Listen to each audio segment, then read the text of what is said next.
5ই August স্বপ্ন আমার যাবে বাড়ি, এমন আবেগঘন স্ট্যাটাসে আত্মীয় স্বজনদের জানিয়েছিল তোমাদের প্রিয় মুখগুলো দেখতে আমি আসছি। একটি দিনের ব্যবহারে বাড়ি এসেছে স্বপ্ন নয়, এক বুক হতাশা আর বুক ভরা যন্ত্রণা। একমাত্র নিতর মেয়ের মরদেহ, প্রিয়তম স্ত্রীকেও লাখেজ এর পরিবর্তে নিতে হয়েছে বস্তাভর্তি মরদেহ। সঙ্গে নানি, বড় বাবি, বাস্তা, বাতিজিসহ 7 জন। ঘটনাস্থল হলো নোয়াখালী। আবেগঘন এক স্ট্যাটাস দিয়েই প্রবাস থেকে দেশের পথ ধরেছিলেন মোহাম্মদ বাহারউদ্দিন। দীর্ঘ 2.5 বছর পর প্রিয় স্বজনদের কাছে ফেরার স্বপ্নে বিভোর ছিলেন তিনি। কিন্তু সেই স্বপ্ন ভেঙে চুরমার হয়ে গেল এক মর্মান্তিক সড়ক দুর্ঘটনায়।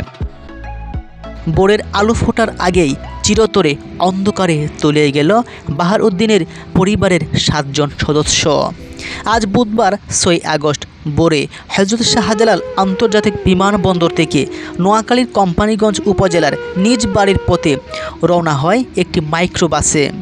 বাহারউদ্দিন ও তার পরিবারের সদস্যরা ছিলেন সেই মাইক্রোবাসে। নোয়াখালীর বেগমগঞ্জ উপজেলার এক এলাকায় পৌঁছালে নিয়ন্ত্রণ হারিয়ে গাড়িটি কালে পড়ে যায়। ঘটনাস্থলেই মারা যান বাহারের মা, স্ত্রী, মেয়ে, নানি, বড় ভাইয়ের স্ত্রী এবং আরও 2 ভাতিজি।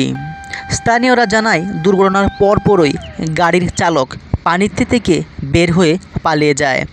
বাহারউদ্দিন সহ 5 জন গ্লাস ভেঙে বেরিয়ে আসলেও বাকি 7 জন মাইক্রোবাসের ভেতরে আটকা পড়ে থাকেন।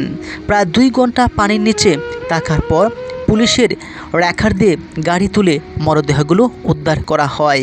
যে লাকেজ নিয়ে এবং অগণিত স্বপ্ন নিয়ে বাড়ি ফিরছিলেন এমডি বাহারউদ্দিন, সেই লাকেজ আর সঙ্গে নেই, আছে এক বস্তা। সেই বস্তায় তার স্বজনদের মরদেহ। নিহতর পরিচয় পাওয়া গেছে।